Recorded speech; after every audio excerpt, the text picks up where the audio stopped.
Happening now. We want to welcome our viewers from across the United States and around the world. This is the EdTech Situation Room. Good morning, good day, good evening. This is EdTech Situation Room, episode number 245. 245 episodes, Dr. Fryer, on January 12th, 2022. My name is Jason Neiffer, and I am the executive director of the Montana Digital Academy, Montana State Virtual School, located on the beautiful University of Montana campus right here in Missoula, Montana. And joining me tonight, as always, good evening, Dr. Wes Fryer. How are you tonight, sir?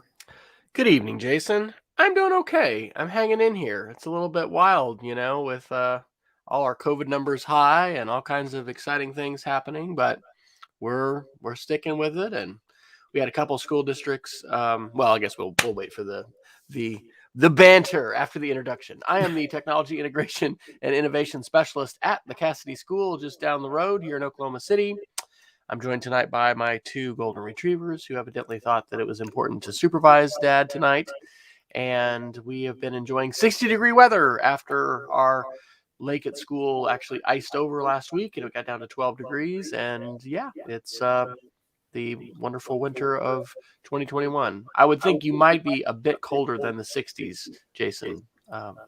Yes. Didn't I hear there was an avalanche warning or danger or something like that in downtown or something crazy? There was, but actually today something really interesting happened. I woke up this morning and after I showered, I came back to a phone that was abuzz with text messages because text messages and warnings about ice on the road, and one of my team members at the Digital Academy had texted and said that she didn't think she could get out of her driveway. So I ended up getting in my car and driving to work. It took me, usually my commute's about 10 minutes. I did stop for coffee, to be clear, but it was closer to 25 minutes from home to work. And it was just overnight last night, we had basically a sheet of ice just drop down on the city of Missoula. And we don't have snow days typically in Montana. Like, the only way a snow day impacts us is something in addition to the snow creates a situation. And today the Missoula County Public Schools canceled school. They were going to start 2 hours late. And then my understanding from second and third hand knowledge was that we're having problems even getting buses out of the bus yard. So because the roads were just covered in a sheet of wet ice. And I saw two accidents on the way to work. And for a while, I-90, which goes through Missoula, was closed to the east of us because of several accidents on the highway. So it kind of looks like what Seattle and Portland look like when there's snow and ice because they're just not prepared for it. Like, Montana is, but, snow is fine. Cold is fine, really.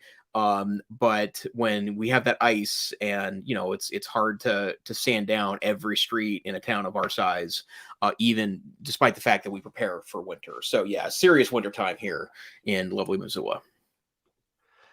Peggy is saying she remembers driving in that kind of ice in Massachusetts, and as I recall, Peggy is a Kalispell alum, so she might even remember some tough weather from Kalispell days. But yeah, that is pretty tough. We used to have a lot more ice here. When I was at Macworld in 2007 with my cousin, we actually got stuck in Denver because they had almost a foot of ice that was at our airport. It closed our airport for like 3 days or something. So anyway, thankfully that doesn't happen that often. But yeah, ice is a good reason to stay home. So yeah, couldn't agree more. But I don't think we're here to necessarily just talk weather, although it seems like we always need to. I mean, I always feel warmer when I always feel better about my warmth here when I hear about your current conditions. I'm glad I can provide you some perspective, Dr. Fryer. So it does. Absolutely. Well, what are we going to do tonight? Yeah, I was going to say, I'd love to talk about the weather more, but I think we actually have a larger agenda. The EdTech Situation Room, we're a podcast that looks at headlines from across the techosphere, and we kind of shoot them through an educational lens, talk about how things might impact schools, teachers, administrators, students, especially as technology evolves. And tonight we have several categories. A quick IoT article, which is super interesting. Some Windows, Apple, Google news, our thing known as the tech correction.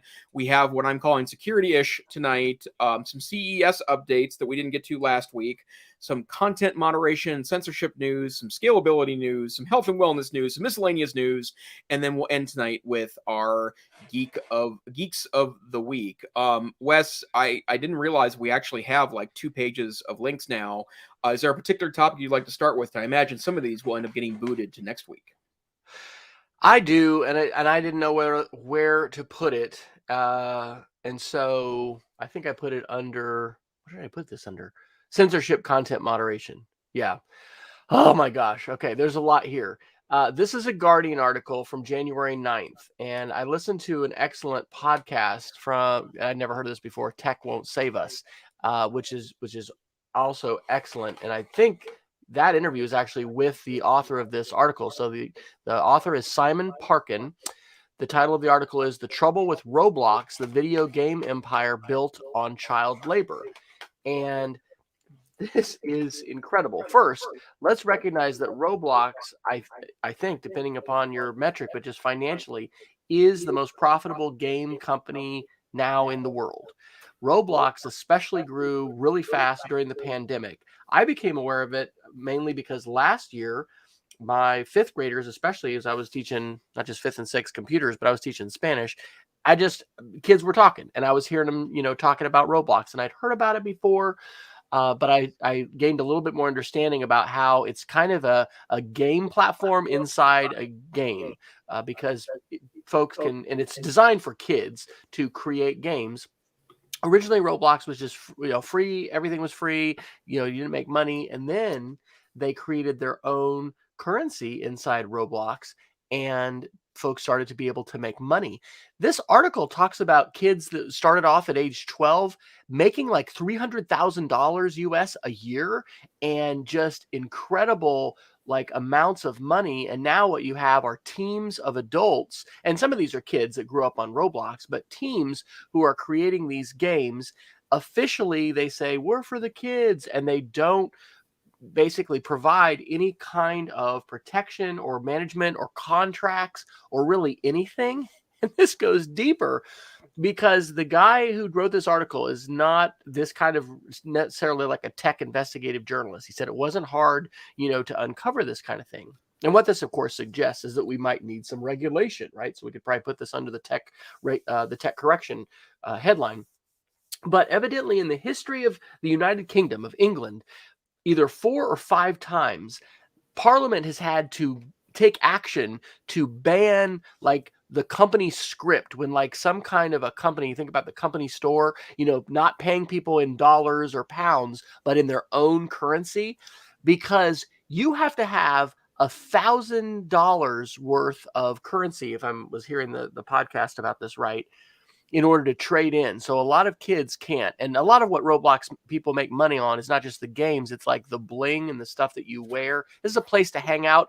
And this really is the metaverse. That's one of the things they say in the podcast that I'll link here, is that this is probably the best example of a metaverse we've heard, Facebook talking about as they change their name to Meta. They pay 35 cents on the dollar. So you can buy $1,000 worth of credit. You can earn that much, but when you cash it in, they're giving you 35 cents for every dollar that has been purchased. And they're just making money hand over fist. So this is absolutely child labor at this point. It is really messy. It evolved over time, like I said, to where they started off not having money at all. And then they did, but they didn't put these things in there. And then content moderation is a freaking nightmare. And they said everybody they talk to, whether they're an adult developer or they're a kid, they talk about the trouble with abuse, with grooming kids, with sexual predators and inappropriate content, and just really a nightmare. So we had tried to share a quote parent university session on this maybe 2 years ago. It's actually the only one we've ever had that no one came to. And then during the pandemic, we discovered how great it was to do them on Zoom. And that's what we have done the last couple, on Zoom. So I think we're possibly going to do one in a month or so for our parents on this, but it's a huge issue. A lot of parents and adults don't even know what Roblox is, haven't heard of it before. According to the article, half of kids, meaning under age 18 kids, I don't know if it's like teenagers, 13, but anyway, half in the United States have a Roblox account. That's incredible. It's way bigger than Minecraft. It is mind-bogglingly huge. And when you start talking about the amount of money that we're discussing here, it has a whole host of issues. So have you been aware of Roblox before, Jason? And did you invest when they went public? Because they actually went public a while back. And no, and well, I mean, yes, I've heard of it, but this whole concept is really new to me. And um, I mean, I guess speaking, you're right. This definitely is also a tech correction article, but it's blowing my mind a little bit that this isn't being covered more widely in the media. Yeah, this Guardian article is really sort of an expose that's been getting quite a bit of traction. And then, like I said, I'm going to link this podcast here in just a second. And it's just when you initially hear it and you think maybe, well, is this not clickbait, but is this like, are they overstretching it a little bit, child labor, whatever? No, man, it's legit. And there's some real, heartrending stories of kids who've had like these just, verbal agreements. Oh yeah, we'll give you 10%. And then this team decides, well, we're going to put all the under 18 kids just on salary. And then we're going to keep the other amounts. And I'm going to actually send a tweet to one of my favorite animated YouTubers, the odd one out, James Ralston. One of my kids, again, maybe 2 years ago, shared it with me. And he has a really nice video about don't get tricked online. He talks about MFNs, which are multi something networks. It's basically trying to get YouTubers who are ascendant to give a part of their money, and they do promises. And anyway, he has this small little part of this video targeted like, I want to challenge him to do one about Roblox, because so many kids watch his videos. And Roblox, there can be, I think some real positive experiences here, but I think the overall cautionary note for parents and teachers is to be aware and to be engaged and to know that there are, issues with content and with interactions that are happening on the platform. I'm not saying everybody needs to go drop their account tomorrow, but also for students who are creating games or dabbling in that, we really do need to protect kids, much in the way with esports. Kids need agents. They need to be, if you're a major Fortnite player and stuff, making, thousands and sometimes tens of thousands of dollars at these tournaments, you've become a professional esports athlete, and you need to be protected and have counsel and legal help and things like that. And kids, like I said, there's some making over $100,000 a year on Roblox creating, virtual gear that kids will wear and buy. And then there's also, I think I have an article in here about NFTs, but there's theft happening where people will, steal some code that kids have written or others have written, and then they'll, sell it, but then they'll have the money to promote it with advertising dollars. Anyway, it is an absolute Wild West. And unfortunately, it is, screaming for some regulatory oversight. And also, I think, for the company itself to do some self-regulation and to be more transparent and to make some changes. So kudos to The Guardian. And I think The Observer, maybe in the UK, that originally published this. And shout out to Simon Parkin for an outstanding article that really highlights an important issue, which surprisingly, and this isn't always the case with articles, this probably affects every single person listening to this, because if half the kids in America have a Roblox account, like that is a very, that's a very big deal that touches a lot of folks. We're not just talking about, hey, there might be one kid in your class who's doing this. No, there's probably a lot of students who are on the platform and engaged at some level with the program. Sure. Do you want to cover either of those other two censorship articles? Let's see. Sure, I guess. This one was from December 22nd. This was from the Times. Amazon agreed to only allow 5-star reviews for Xi's book in China, if I'm saying his name right. So President Xi, spelled Xi, is the president of China. Now the president for life. Do we really call that kind of person a president? And so he's got a book, and as we know, China is pretty locked down in terms of the amount of dissent that they permit, and another example of how companies have to make compromises to continue to do business in China. And so, Amazon just deleted all the reviews that weren't 5-star of the president's book. And so we got that under this, censorship content moderation heading. And then the last one that we got there is from NBC News. This is on January 2nd. I think this is a very positive thing, but it certainly is a politically heated thing. The headline is Twitter permanently suspends Marjorie Taylor Greene's personal account. Greene's account was suspended over, quote, repeated violations of Twitter's COVID-19 misinformation policy. I didn't put the link in the show notes, but I actually signed a petition today. Maybe I can dig it out. But there's this one was targeted at YouTube, but we've got some folks being very vocal and being very specific about the kinds of changes which technology companies need to make. I think it is good that Twitter is taking these kinds of steps. I think we've mentioned it on the show before. And of course, we're not a political show, but sometimes we talk about the ways that tech intersects with politics. President Trump has been banned for life from Twitter. So regardless of whether he runs for office again, is elected again, Twitter claims at this point, which I'm sure could change, but at this point, that they're not going to allow him back on. And so this is a pretty big deal for them to ban a sitting U.S. representative forever, from the platform. So any thoughts about this extremely benign and not at all politically polarized and sensitive topic, Dr. Neiffer? Well, what I would say is that, and maybe this is a good spin then to the tech correction too, that I don't know what the big picture answer is here, but the bottom line is that for me, there's a lot of talk about maybe changing the way we regulate or making platforms more individually responsible as opposed to their users.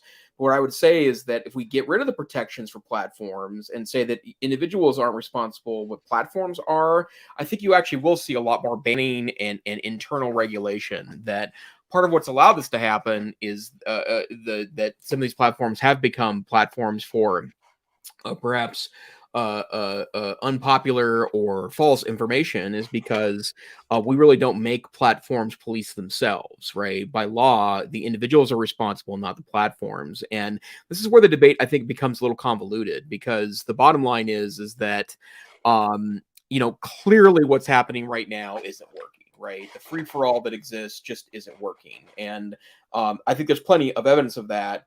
Whether it's regulation that does it or Silicon Valley regulates itself is still a very much an open question. But the bottom line is that this takes us, whether you agree with the politics of the individual or not, this takes us a step closer to perhaps coming up with what our next step is to figure out where these tools fit in with our larger society. Because as of right now, I'm not entirely certain we understand yet, right? We've got a lot of evidence about this, but I'm not sure if we understand yet. And it's for smarter people than I am, but I hope it helps us continue our conversation along so we can figure out what this means in the long-term big picture. Absolutely. In our chat room, Peggy George is observing that Marjorie Greene still has a business account, and so she's got those separate things. So I guess she still has a voice there. Yep. I went ahead and dropped the link to that podcast episode. I had never heard of this. Tech Won't Save Us. It is a left-leaning podcast as part of the is it the Harbinger? Anyway, I'm gonna say it wrong. But anyway, it's part of a podcast network, and the title is "How Roblox Exploits Children" with Quentin Smith. So it's excellent. So just add that to your feed if you'd like to get a really good in-depth discussion and exploration of all those issues. There you go. All right, where to next, sir? Well, let's do some kind of techie tech news.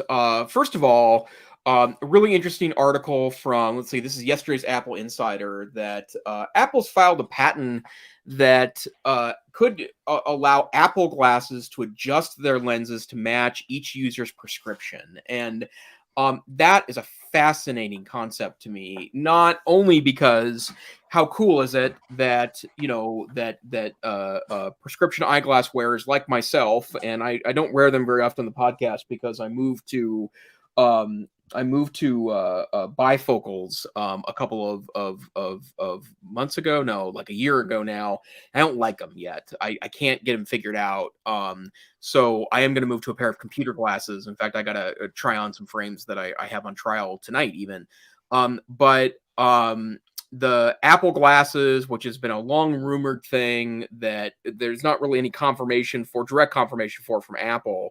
One of the patents they recently filed has some kind of dynamic material in the lenses themselves that will be able to sense and then adapt around the visual needs of the user. And I'm less interested in this technology from the standpoint of Apple glasses, although, I'd try anything. I very briefly tried Google Glass back in the day. And again, I want to note very briefly, tried it. I wouldn't have paid $1,000 for it by any stretch of the imagination. But the what I like about this concept is that as a glasses user that has a lot of use cases, imagine for a moment if the lenses could be dynamic in my particular use case, right? So when I'm looking at a screen, it gives me the computer glass prescription. When I'm reading something close up to my face, it moves towards my cheaters. And when I'm out on the road, it moves towards something different there, and that is extremely exciting to me as a someone who needs prescription eyewear. And I have been very lightly considering maybe getting the surgery done on my eyes, the laser surgery to correct for something. My dad was very early a laser surgery user because he had very, very, very, very, very thick, awkward glasses for a long time and hated them. I don't mind wearing glasses, but it's harder for me now because I'm in the position where I have to use three or four different pairs to get the job done. So good on Apple. I really do think it would be a revolutionary thing to have dynamic glasses, not just for the tech part of it, which they talk about in the article, but I think as a prescription advancement, super interesting and super potentially useful for people like myself. I would note, though, that Apple has a lot of health things going on right now. There are a lot of sensors they want to work into the Apple Watch. My understanding is that it may be a year or two before we see any additional sensors packed into the platform, just because that that low-ish hanging fruit has been done with the watch. I know they're working on some blood sugar technology over at Apple. That it could be a variety of ways, including via the watch to check blood sugar. That would be something very interesting to me as I wear as a diabetic a sensor on my body all the time to constantly measure my blood sugar, which has made a huge difference in my health and quality of life. But the thing that I know is that these things take time, and whenever they involve health, there's a lot more regulation involved for good reason. So probably coming to a pair of glasses near you, but maybe not that soon.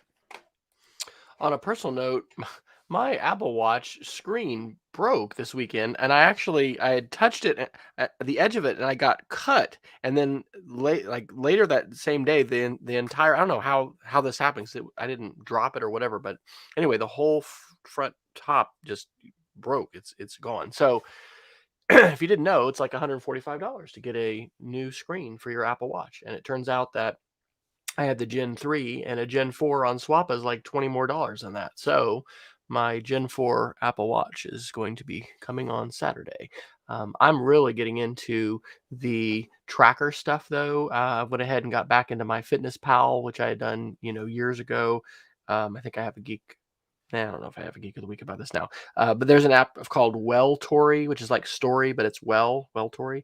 That's like AI that has all this data that comes in. And so anyway, sleep trackers, food, a little bit of exercise, weight. It's really pretty amazing. What I'm hoping, of course, is that these companies won't be hacked and all my data is, out in the world. But Apple Watch is fantastic. I'm glad to see that continue to advance. And I totally believe this is something, it's not practical at this point I don't think for anybody to say to, hey, everybody's got to have an Apple Watch. We have one-to-one schools, but I have not heard of a school where everyone has to have an Apple Watch.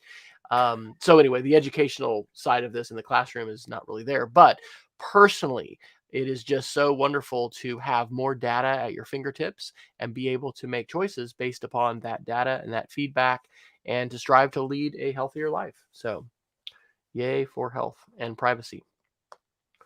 Great, awesome. So some more kind of hard tech news, and somehow I ended up in a different part of the doc.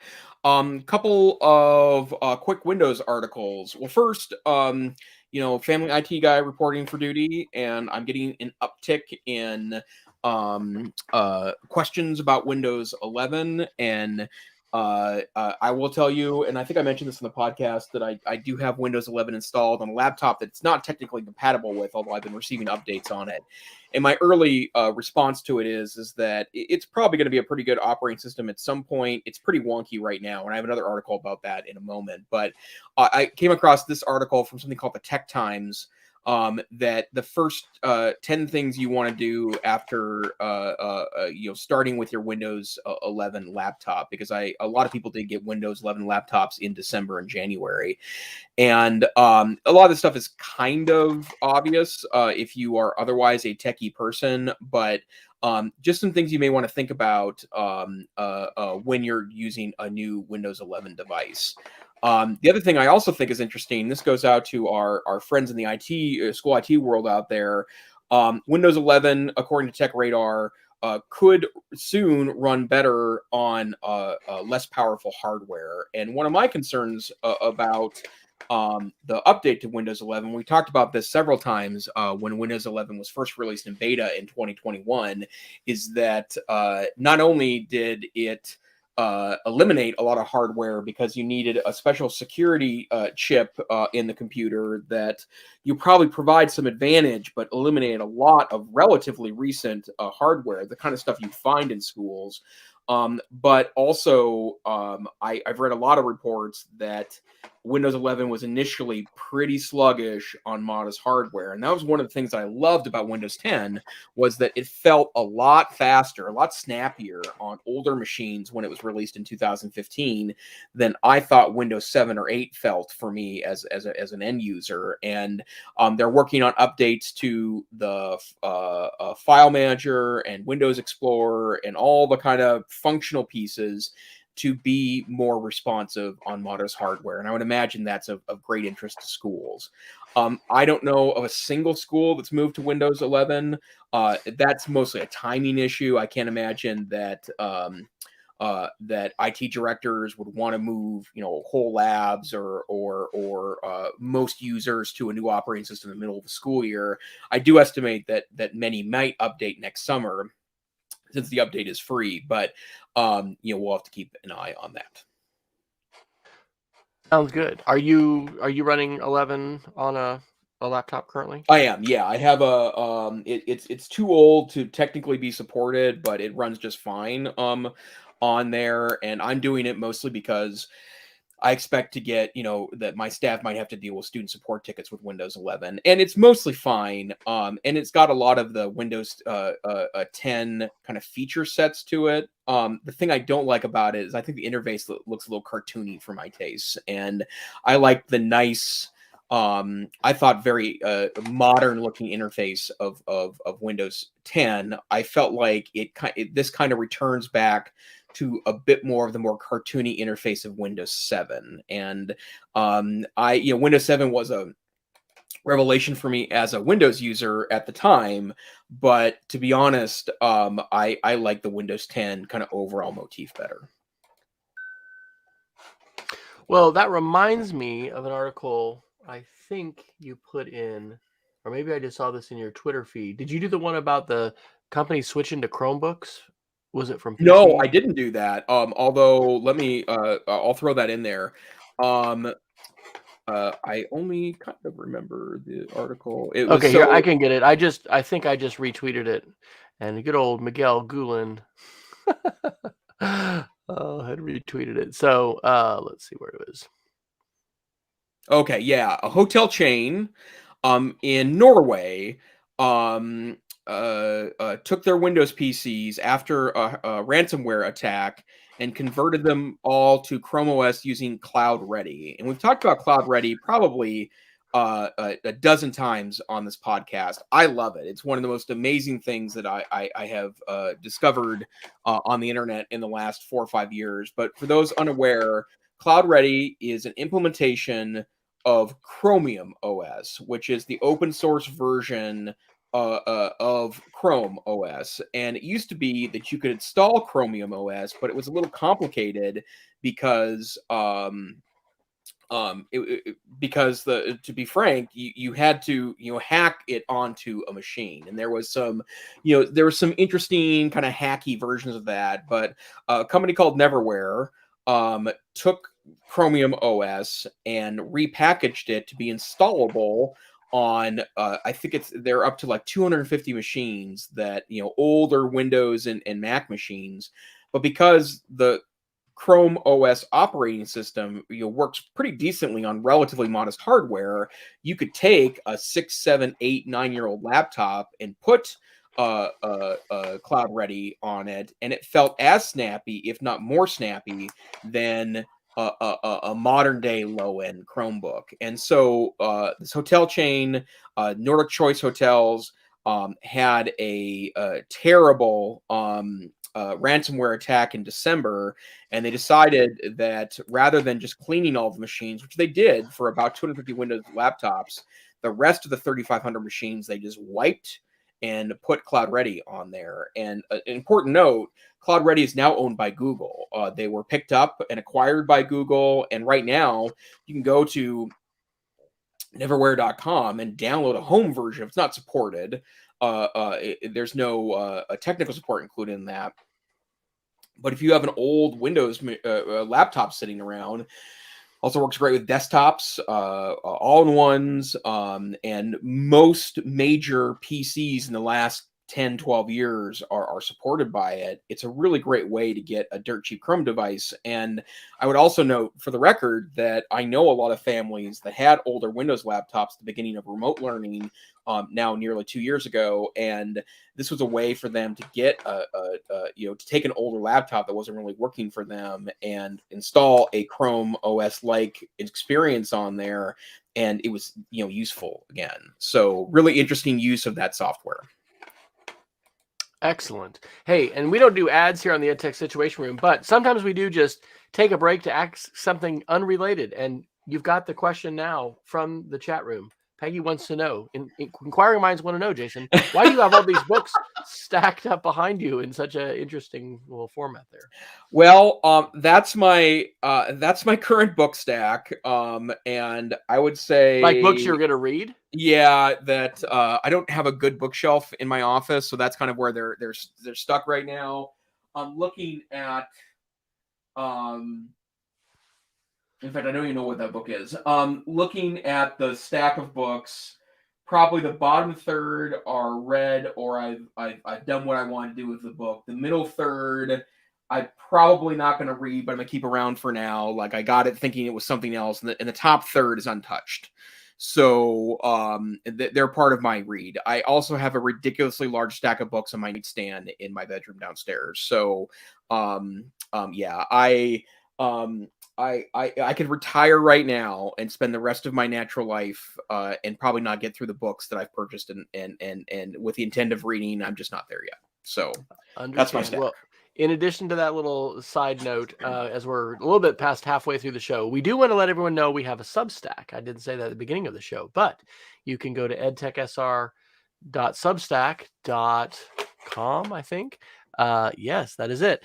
And currently we are sending out show notes after each show, but there may be some other good things coming. So feel free to join the Substack. You can also help sponsor the show by becoming a paid Substack subscriber, but you can also be a free subscriber. We're just going to kind of dabble with that. We haven't done Patreon or anything like that for the show. Hey, we've only done 245 episodes. So anyway, that is something new. I want to go real quick, if I can, down to the Googles. We have some really good security articles, and there's a bunch of good Google ones. This one's quick and just kind of fun. It's kind of funny. This is a Mashable article from January the 8th. A Google Street View car spotted a missing criminal, and it led to an arrest. So, amidst all the doom and gloom about facial recognition and how bad how bad it can be, etc., this guy in the article, he says something like he hadn't called his mom in years. He said, I hadn't phoned my family for 10 years. He's been living as a chef. He's evidently a mafioso. Giacchino Gamino. He's 61 years old, and he was wanted, a member of the Sicilian Mafia. Escaped from an Italian jail in 2002. In 2003, received a life sentence for murder. So the photo that came from Google Street View was evidently turned over to police, and there you go. We've heard the stories too. I have about London. You walk outside, you're on multiple cameras, things like that. So anyway, a good story. I'm not saying surveillance everywhere is a great thing, but I did think that was kind of interesting. So if you've played around with Street View very much, you see that generally they have faces blurred out and stuff like that. So I don't think that would necessarily be a common thing, but in the wide world of so much Google Street View photographs and imagery, there's a good story that has come out of it. Absolutely. Do you want to do any other Google ones? I mean, what I'm doing tonight, and I did this last time, is I'm just kind of turning them bold as we talk about them. Do you want to pick up any other Google articles? I definitely want to talk about there's two, at least two I want to do. The first one is, this is a public service announcement because somehow this slipped my view. I noticed the other day in the Google File Stream app, which is called Google Drive for Desktop, that you can now utilize personal accounts for that. And what is magical about the Google File Stream app is that you can have a desktop interface for your Google Drive, but you can do it without downloading everything. So if you have, as an example of this, I have a ridiculously large amount of files in my work Google account because I happen to own all of our archives, right? So we're working to move that to shared drives, and we also are going to get a second copy of it and do good data housekeeping so we can keep our archives for the program. But right now, that's all in my drive. So I have 15 terabytes sitting in my work Google Drive right now. And if I got hit by a bus tomorrow, they'd figure it out because you can reassign drives to others. But it's a lot. And if I downloaded the old-fashioned version of Google Drive from back in the day, one of the ways that would be complicated is that I'd have to choose which folders, and it's a big mess. And even if you have the whole folder, you then have to download all the folder, and I don't think it's very useful. So what Google File Stream does is that it's also a desktop app, your Mac or your PC, and it doesn't download the file until you need it. So it keeps the directory structure, and you can use it like a regular drive, but it doesn't take up all that space or the bandwidth to download all those things. Well, it used to be you'd have to use a Google Workspace account, education, business account to be able to do that. So paid for account or one of the free education accounts. Well, I didn't notice, according to this article from Chrome Unboxed in October 2020, that you can now do that with personal accounts. And in addition to that, I noticed, and I only noticed this last week for the first time, you can actually sync multiple accounts to your drive. So in my home desktop computer, I have my personal account, and then also I have a couple of workspace accounts, obviously my work one, but also a couple of project ones that I utilize quite a bit. And now I can keep all those on my desktop at home and not have to worry about trying to only access one of them. I can have multiple synced to my local account. It's really, really amazing. And I thought it was a pretty wonderful way to utilize that really great service. I'll pick up the other Google article I put in. This is Ars Technica from January 10th. This is a pretty, sarcastic headline. After ruining Android messaging, Google says iMessage is too powerful. So some Google execs took to Twitter this last week, criticizing how there's a lot of pressure now on kids because, if you're not using an iPhone and you're texting, your message, is a different color. And, iMessage is one of these things that Apple has used as a feature to try to, encourage people to stay on the platform, and doesn't exactly lock people in. But anyway, this was interesting. But what was really, I think, on point in the article was the fact that Google doesn't seem to have it together with messaging. They said there's basically 10 different platforms that Google has right now that can be used for messaging. And so here's the list of them. We should have Jason say how many of these he uses. Google Messages RCS that was being promoted. This is the one actually Google's trying to. It's like a carrier standard, which is kind of weird for a Google company to be promoting it, but it would be better than just the current SMS. Google Chats, Hangouts, Google Voice, Google Photos Messages, Google Pay Messages, Google Maps Business Messages, Google Stadia Messages, and Google Assistant Messaging. And that's not to include, the old stuff that they have killed, especially Hangouts, right? I mean, we love StreamYard. We've been using StreamYard now for quite a while on the show, but we started off with Hangouts. And anyway, I don't know why. It's just because Google's so big and they have innovation in different areas. But messaging does seem to be something that they haven't, done a great job competing with Apple and iMessage. And I do think that we need certainly a secure messaging option to SMS, but it doesn't appear that we're going to have a ubiquitous one that's going to have the reach and, just like emails everywhere, SMSs everywhere. And it doesn't seem like we're going to be escaping that anytime soon. There it is. And one more quick one. This is a recent one. As of today, Chrome Unbox reported a wonderful new feature available in Google Meet. There's now live translated captions in Google Meet. And this was a feature that was very aggressively promoted by Microsoft in their Teams event. And I've actually seen a couple of different wonderful educational applications, not the least of which is that if you have students and or parents that are not speakers of the language that you are speaking in, you can start a Meet and have live translations of text back and forth. It's still not perfect, just like any live translation technology is not perfect, but I've always been super impressed about how accurate the live captioning is in Google Meets. It works extremely well, and I would assume that the live translation works equally as well, considering it's a live translation. And wonderful technology, I think, and something pretty interesting and amazing for us to consider. So check that out. We haven't, I don't think, really talked about accessibility that much on the show, certainly lately. It's a huge deal at public university, public schools, but everybody, whether you're public or private, should definitely be attuned to accessibility. And I think we have mentioned on the show, it's a bit weird and creepy to think like every word we're saying, like now in Facebook, when you see the live stream there, it's all being transcribed. And I think YouTube is doing the same kind of thing. But from an accessibility standpoint, absolutely great. Sometimes funny to see how it spells things. It's not quite getting Neiffer right. I noticed that today when I was sharing the Facebook post. But anyway, the march of artificial intelligence and machine learning to impacting the ways that we share and communicate, and especially with speech. So positive. Awesome.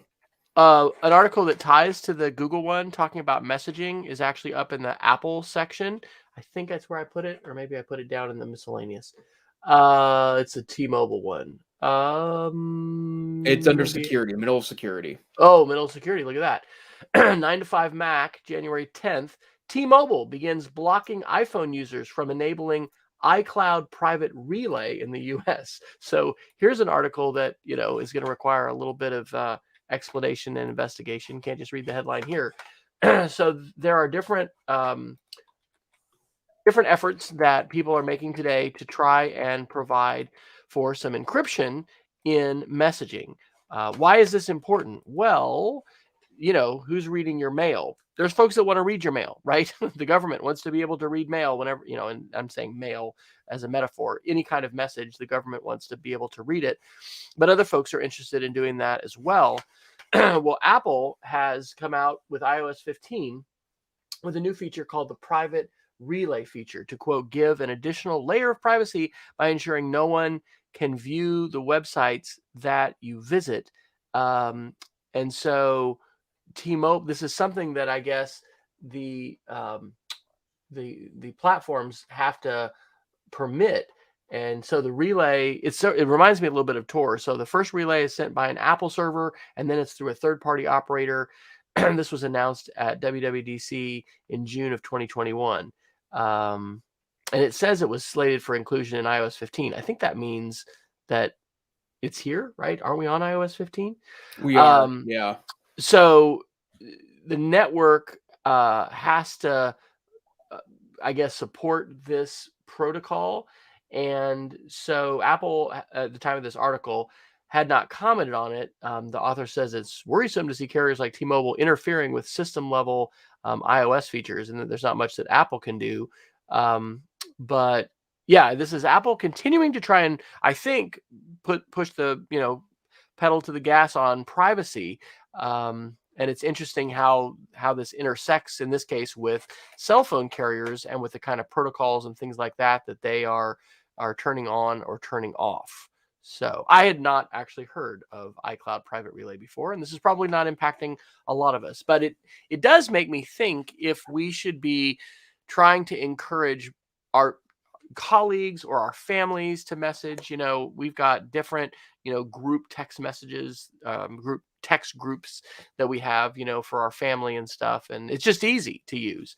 But if we were more concerned about privacy, then we would probably, I guess, be on Telegram, and we would be trying to message there. I'm not at that point.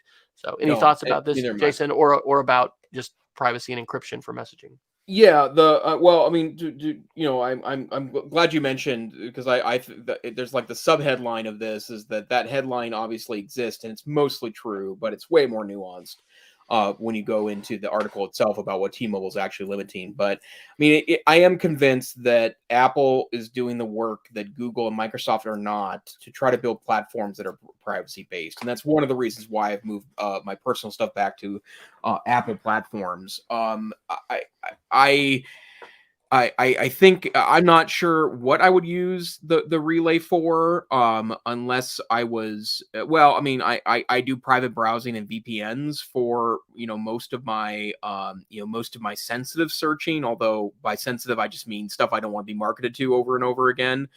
Because I don't really have a ton of need for super safe and secure browsing, but it is interesting to me that can be disabled by a carrier. That's the part that I took most concern from. It reminds me a couple of years back. It's been a while, and I'm not sure if this is still the case, but Verizon was adding tracking code to internet traffic to help identify users. So even if you were using private searching or other kind of clean techniques to search, you were still trackable by something that Verizon was adding to traffic for that purpose. But just remember, there are a lot of people between you and the internet, and a lot of those people can sniff what you're doing. So truly private internet use is pretty difficult to pull off, even if you're very careful. Especially if you want to log in to something like email or an account. Well, we got 10 minutes to go to the top of the hour, 12 minutes actually, and we just may get to about half of the articles tonight. I'd like to go to a security one, and then maybe we'll have time for a couple others. But wow. We talk about security quite a bit, and I know that probably sometimes, it starts to sound like the wah, wah, wah, wah with the hacks and all this, and you hear, oh, the biggest one ever. All right, here we go. We talked about this either last week or the week before, the Log4j hack. Wired has an article on January 10th called "The FTC Wants to Find Log4 Fast.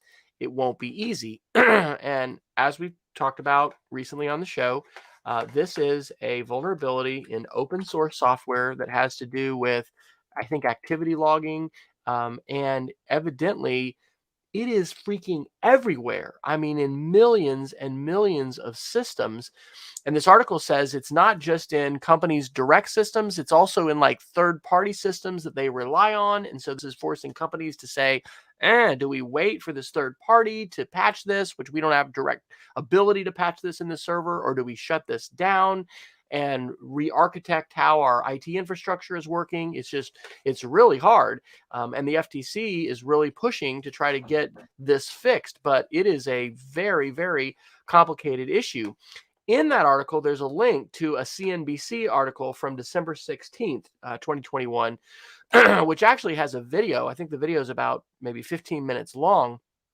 And the headline here is CISA or CISA, I don't know how to say that, CISA, sorry, says the Log4 security flaw is the most serious she's seen in her career. So this is an interview with Jen Easterly.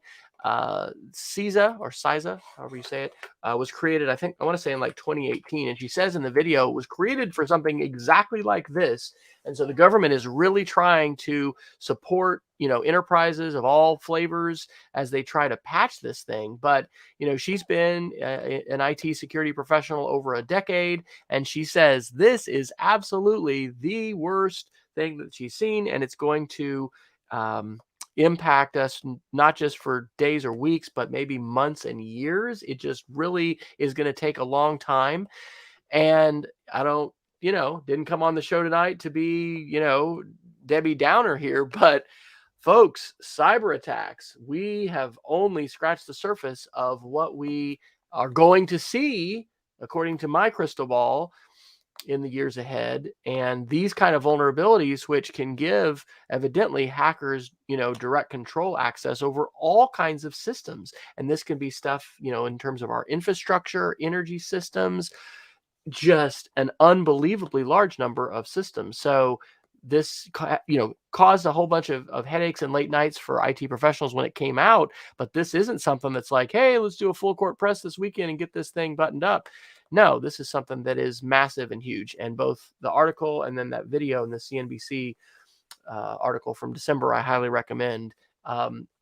And so what do you do about this personally? Well, you certainly make sure, if you're responsible for IT infrastructure, that, your systems are patched, but also that the systems you rely on, because a lot of us in schools, don't host our student information system locally. Thankfully, we have a cloud provider that does that.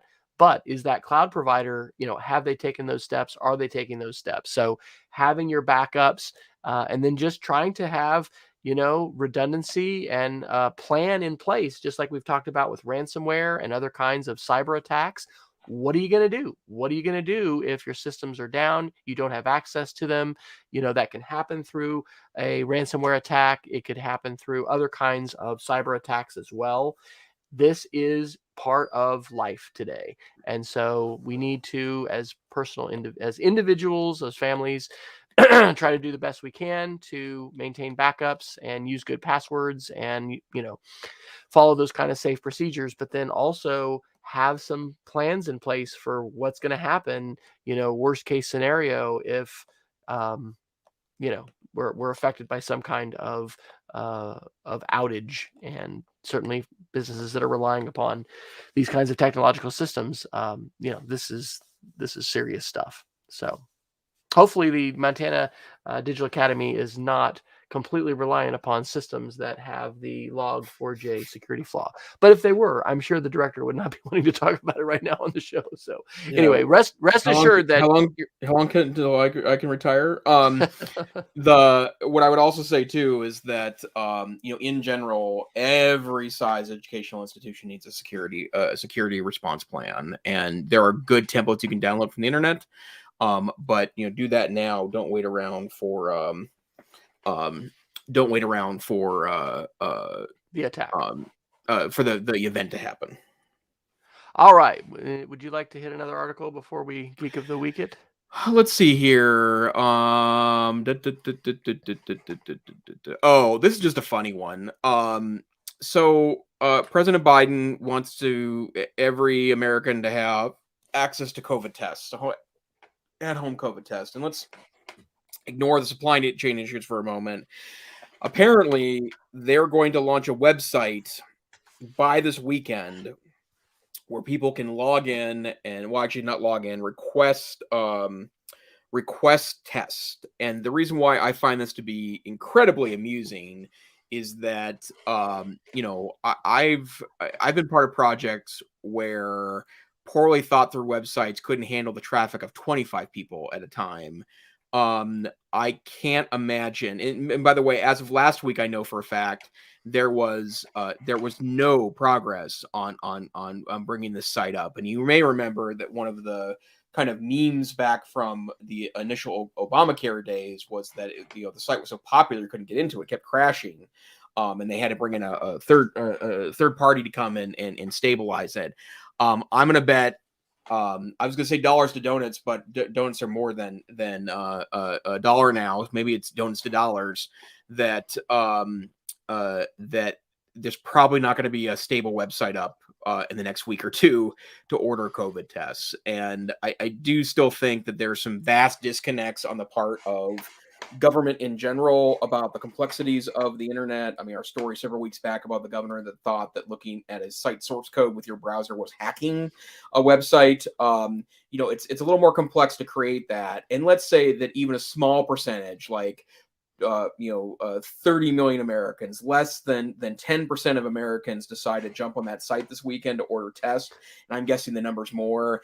I just can't imagine a website developed from scratch in the last 10 days is going to have that kind of that kind of scalability. So, don't overpromise with tech.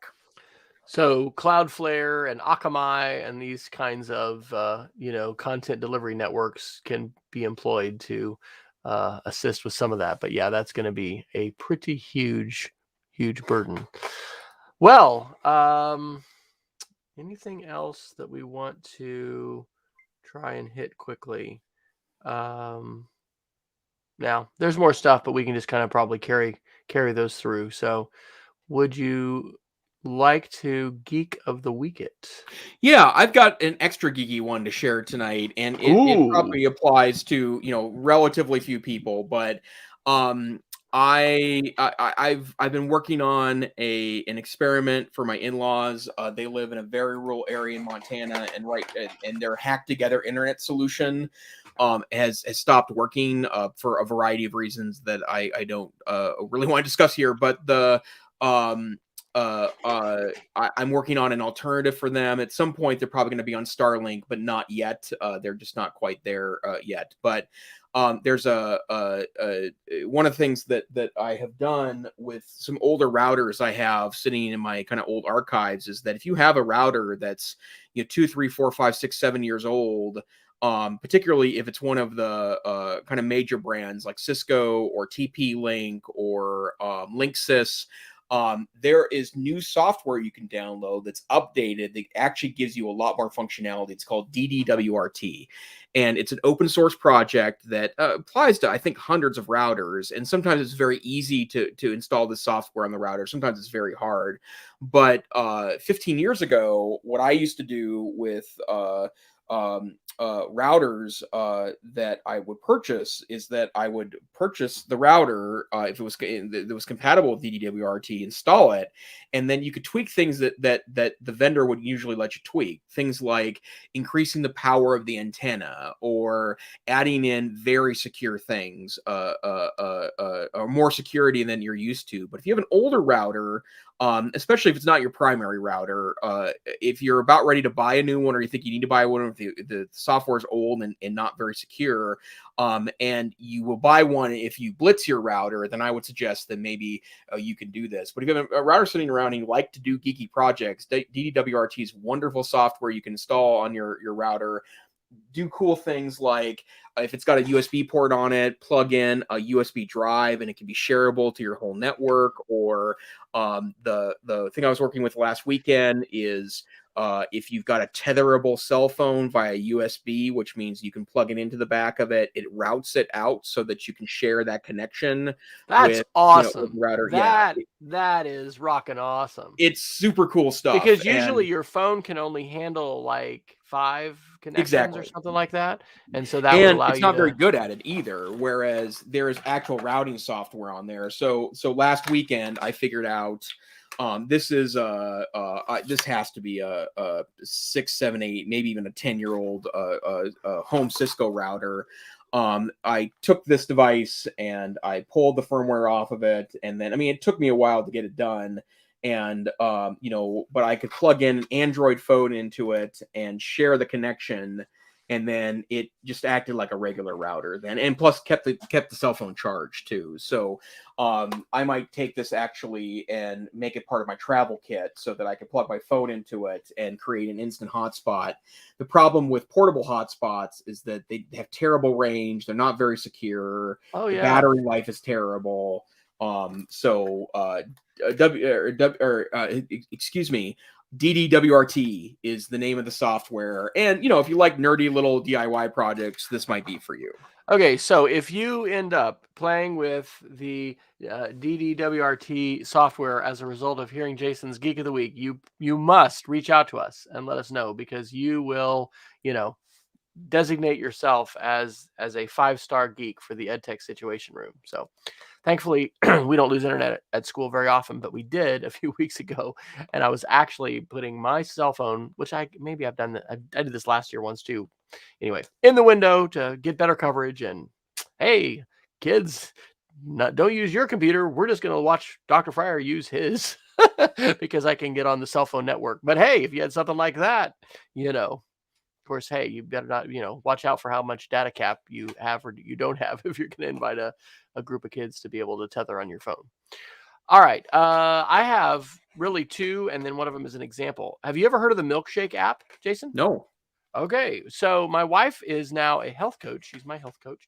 And the group that she works with is really savvy with social media. And so they had a website that they had created using this free app called Milkshake. And I've actually made a little site for myself, and I replaced my main link on my Twitter profile and Instagram with this little Milkshake app. It's mobile friendly. It looks really sharp. It's simple. There's a bunch of different templates, and you build the whole thing on your phone. Super cool. It's Google Play and iOS compatible. Now, full disclosure, I was actually using my computer to get some links, and then I was using Continuity to, copy them back and forth and airdropping some pictures. So I used a laptop along with my phone, but all the building happened on this free app. And if you want to take the little Milkshake last page off, then you pay, but otherwise it's just completely free. So reminds me of about.me and some other websites that have been popular in the past with edubloggers and on social media to, just be able to give a little bit of a digital footprint for yourself. So pretty cool.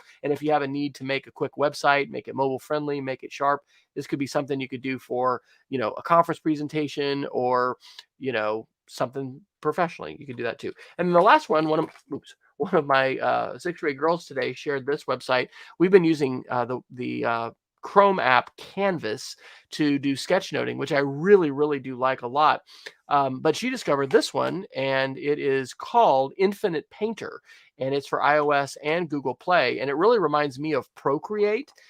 Just so many different brushes and so many possibilities. And so it works on our Chromebooks. We can just install it from the Google Play Store. But like I said, it's also iOS and pretty awesome. So if you're looking for something to do some sketchnoting or drawing or digital art, that could be your tool. There it is. Okay, Dr. Fryer, where can people find you on the internet? WesFryer.com. On the Twitters, W Fryer. How about you? Best way to find me, Twitter, Tech Savvy Teach. But this here is the EdTech Situation Room, where you can find us on Twitter at EdTechSR. Go to our website, edtechsr.com. We would really like it if you joined us once a week on Wednesday nights at 8 p.m. Mountain, 9 p.m. Central Time, somewhere in the middle of the night, UTC. But if you can find our podcast wherever finer podcasts are aggregated. You can certainly go to our website and download tiny MP3s, or go to our YouTube or Facebook channels, also named EdTech Situation Room, where you will be able to find the video broadcast of our podcast. You can also go to our website, edtechsr.com/links, and see everything we've talked about literally since day one. And we're now probably competing for the world record for the longest Google Doc, and certainly the most complex one that has a lot of complicated links and indexing. I bet someone's made a longer one, but we should really find that out, because don't you think there probably is a Google, world record? Yeah, and maybe that's our goal a here. Functioning one, the longest it. podcast. Yeah, functioning Google Doc. And don't forget also, our Substack. Yeah, that I was just going to say. Go ahead, Dr. Fryer.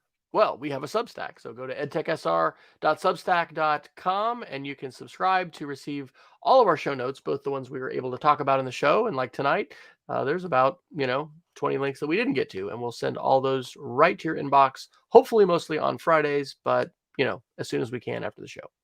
Okay, wonderful. Thank you for joining us. We hope to see you next time in the EdTech Situation Room. In the meantime, good night.